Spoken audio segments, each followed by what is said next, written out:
শ্রদ্ধেয় শিরিন পারভীন হক, যিনি এই নারী সংস্কার কমিটির নেতৃত্ব দিয়েছেন। সমাজের একটা শ্রেণী চায় যে আধুনিকতা প্রগতির নাম করে ইসলামকে মুখোমুখি দাঁড় করানো। এই প্রবণতাটা আজকে নতুন না। এর কারণটা কি? আমরা যদি এর গভীরে যাই, আমরা দেখবো এর একটা গভীর কারণ আছে, যেটা আমরা একটু চিন্তা করলে বুঝতে পারবো। আমাদের সমাজ থেকে, নিচ থেকে দুইটা মৌলিক জিনিস তৈরি হচ্ছে। দেখবেন আমাদের সমাজের প্রত্যেক পাড়ায় মহল্লায় মসজিদ আছে, মক্তব আছে, মাদ্রাসা আছে, নুরানি আছে, ইসলামী সাহিত্য আছে, কোরআন আছে, হাদিস আছে, তাফসীর আছে। এর উপর ভিত্তি করে গজল আছে, হামদ আছে, নাত আছে, ইসলামী নাটক, ইসলামী জলসা, ওয়াজ মাহফিল। এই যে একটা বিরাট সাংস্কৃতিক ইনপুট, এটা আমরা যদি বাংলাদেশে কোনো ইসলামিক দল নাও থাকে, অটোমেটিক এখান থেকে 20 থেকে 25% লোক একটা ধর্মীয় অনুভূতি, একটা ধর্মীয় আবেগ এবং একটা ধর্মের প্রতি শ্রদ্ধাবোধ নিয়ে ধর্মীয় জীবনের উপর সে গড়ে উঠছে। এটা আজকে এই 1-2 দিনের ব্যাপার না, এটা শত শত বছরের সিলসিলা এবং এটা ক্রমশ বাড়ছে। এটা বাড়তে বাড়তে এটা কোথায় গিয়েছে? এখন টেলিভিশন গুলো দেখবেন অপরিহার্য হয়ে গেছে ইসলামী আলোচনা, মাসলা মাসাইলের আলোচনা, ইসলামিক সেমিনার। আপনি দেখবেন যে আমাদের যারা বড় লোক, এলিট, তাদের মধ্যে এখন হেফজে কোরআন, বাসায় আলেম রেখে হাফেজ বানানোর প্রবণতা আছে। ক্যাডেট মাদ্রাসা নানা রকম চালু হয়েছে। কি বলেন, আছে না? এবার একটা দুঃসংবাদ দিই, ঠিক এই সমাজেই ছোটবেলা থেকে আধুনিক সঙ্গীত, মরমের সঙ্গীত, নজরুল গীতি, রবীন্দ্রসঙ্গীত, নাচ গান, আর্ট, শিল্পকলা, এমন কোন উপজেলা নাই যেখানে নৃত্য স্কুল নাই, নাচের স্কুল নাই। এমন কোন স্কুল নাই যেখানে আর্ট শেখানো হয় না, যেখানে বাৎসরিক ভাবে নাট্য অনুষ্ঠান হয় না, গানের অনুষ্ঠান হয় না, পহেলা বৈশাখ হয় না। এইটা বাড়তে বাড়তে সমাজ, সংস্কৃতি, টেলিভিশন, মিডিয়ার, আপনার ফিল্ম, এটা একটা সেক্টর, এটা একটা ইন্ডাস্ট্রি আকারে গড়ে উঠেছে। বাংলাদেশে যদি কোনো রাজনৈতিক দল বা প্রগতিশীল চর্চা নাও থাকে, তাও আপনি দেখবেন সমাজের 20 থেকে 25% মানুষ এই চেতনায় গড়ে উঠছে, যারা মনে করে যে ধর্ম হচ্ছে আমাদের প্রগতির অন্তরা। আমি কি ভুল কিছু বললাম? এই যে 25% আর 25% মুখোমুখি দাঁড়িয়ে যাচ্ছে আমাদের সমাজ থেকে, এই দ্বন্দ্ব আমাদের নিজ থেকে উঠে আসছে, এই দ্বন্দ্ব।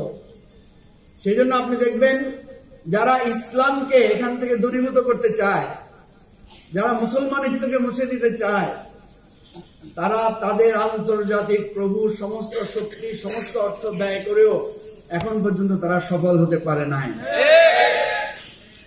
ঠিক এর উপর দিকে আবার খারাপ দৃশ্য আছে। আমরা এত ইসলামিক এফোর্ট, এত আলোচনা, এত ওয়াজ মাহফিল, এত বক্তৃতা, এত তাফসীর, এত ওয়াজ মাহফিল, এত কিছুর পরেও আমরা কিন্তু সমাজের ওই অংশ, ওই সাংস্কৃতিক বিপদগামী, বা আমরা যাদেরকে মনে করছি আমাদের উন্নয়নের নাম করে যারা আমাদেরকে পশ্চাৎপদ করতে চায়, তাদের উত্থানও কিন্তু আমরা ঠেকাতে পারি নাই। দেখেন, ঢাকা বিশ্ববিদ্যালয়ে মাদ্রাসা ছাত্রদের ভর্তি বন্ধের জন্য অনেক চেষ্টা করা হয়েছে। সেখানে আমরা অনেক লড়াই করেছি, একটা লড়াই আমরা বিজয়ী হয়েছি, হারাতে পারে নাই। যখন দেখা গেছে যে প্রত্যেকটা ইউনিটি ভর্তি পরীক্ষায় মাদ্রাসার ছাত্ররা প্রথম হয়, দ্বিতীয় হয়, তাহলে লড়াই কোনটা বেশি মজবুত? এই যে আমি মেধার স্বাক্ষর রাখলাম, এটা কিন্তু তারা মোকাবেলা করতে পারে নাই, এটা দিয়ে আমি তাদেরকে হারিয়েছি। সেজন্য আমাদের যে 5ই মে যেই নারকীয় হত্যাকাণ্ড হয়েছে, আমি সেই মামলার একজন সাক্ষী। এই গণহত্যা মামলা করার জন্য দাবি তুলে আমরা একটা মামলাও করেছি এবং সেই মামলার আমি একজন খুবই গুরুত্বপূর্ণ সাক্ষী। এই জায়গা থেকে আমি আলেম ওলামাদেরকে অত্যন্ত শ্রদ্ধা করি, ভালোবাসি এবং তারাও আমাকে খুব স্নেহ করেন। আমি দুইটা কথা বলে শেষ করছি। প্রথম কথা হয়েছে, এই যে আমাদের শ্রদ্ধেয় শিরিন পারভীন হক, যিনি এই নারী সংস্কার কমিটির নেতৃত্ব দিয়েছেন, উনার স্বামীকে আপনারা চিনেন, উনি ডক্টর জাফরুল্লাহ চৌধুরী। উনার জানাজায় যখন গেলাম কবর দেওয়ার সময় আমি খুব জোরে জোরে কলেমা শাহাদাত পড়ছিলাম। তো সেখানে অর্ধেক পুরুষ অর্ধেক নারী, মানে এটা কিছু মাইন্ড করেন না, আমি এটা বলছি কারণ আমাদের বোঝার জন্য, কারণ সবাই তো একদিকে আলোচনা করছে, আমি একটু ভিন্ন মাত্রায় আলোচনা করছি। রাগ করতেছেন না তো? আমি জোরে জোরে যখন কলেমা শাহাদাত পড়ছিলাম তখন আশেপাশে সবাই আমার দিকে তাকাচ্ছিল। একটু পরে দেখলাম আমার সাথে আরো 5-7 জন এসে কলেমা শাহাদাত পড়া শুরু করলো। কিছুক্ষণ পরে দেখলাম মহিলারা সবাই মাথায় কাপড় দিয়ে দিল, এবং আরো অনেককে দেখলাম একই সাথে সাথে কলেমা শাহাদাত পড়ছে, এবং যারা কলেমা শাহাদাত পড়ছে তাদের মুখের দিকে আমি অনেকে তাকিয়ে দেখলাম তারা শুদ্ধভাবে কলেমা শাহাদাত পড়তে পারছেন না। আমার খুব অন্তরে কষ্ট লাগলো যে এটা আমাদের সমাজ সংস্কৃতি। প্রতিনিয়ত আমরা মানুষকে দাফন করি, কবরস্থ করি, সেখানে কিন্তু আমরা মোনাজাত করেছি এবং নারী পুরুষ একসাথে মোনাজাত করেছে, এটা সেখানে সেটা ভিন্ন পরিবেশ, সেটা অন্য জিনিস। আমি যে কথাটা বলতে চেয়েছি, আমাদেরকে জ্ঞান এবং বিজ্ঞানের মাধ্যমে যোগ্যতা দিয়ে এই যে আজকে একটা সুন্দর পেপার এখানে হাজির করা হয়েছে, এইভাবে বুদ্ধিবৃত্তিক মোকাবেলা করতে হবে। আমি আজকে এই মঞ্চে দাঁড়িয়ে চ্যালেঞ্জ দিচ্ছি, যারা এই সংস্কার কমিশনের রিপোর্ট তৈরি করেছেন, আপনাদের সাথে ওপেন বিতর্ক হবে। আপনারা যে প্রস্তাবনা দিয়েছেন এটা বাংলাদেশের সমাজ সংস্কৃতির মানুষের বিশ্বাসকে আপনারা এখানে ইনক্লুসিভিটির খেলাফ করেছেন, করতে পারেন নাই। সুতরাং আপনাদের এই নীতিমালা ওইটাকে সংস্কার করতে হবে, ওইটাকে পরিবর্তন করতে হবে, ওইটাকে আবার রিভিউ করতে হবে। বিতর্কের আহ্বান নেন, বিতর্ক করেন।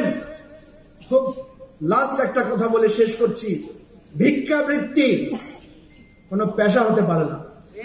কারণ একজন মানুষ অত্যন্ত অসহায় হয়ে বিপদে পড়ে ভিক্ষাবৃত্তি করে। ভিক্ষুকদেরকে আমরা কি করি? পুনর্বাসন করি। ভিক্ষাবৃত্তিকে পেশা হিসেবে স্বীকৃতি দেই না। বাংলাদেশে যে সমস্ত নারীরা বিপদে পড়ে, বিভিন্ন ফাঁদে পড়ে একটা খারাপ পেশায় গিয়েছেন, আমরা তাদেরকে সেই পেশা থেকে ফিরিয়ে আনতে চাই, পুনর্বাসন করতে চাই। আপনারা তাদেরকে পেশা হিসাবে স্বীকৃতি দিয়ে নারীর অবমাননা করেছেন, নারীদের সম্মান নষ্ট করেছেন। আপনাদের বিবেকের কাছে একদিন এই প্রস্তাবের জন্য আপনাদেরকে বিবেকের কাঠগড়ায়, বিচারের কাঠগড়ায় দাঁড়াতে হবে। এই হলো আমাদের আপনাদের প্রতি আহ্বান।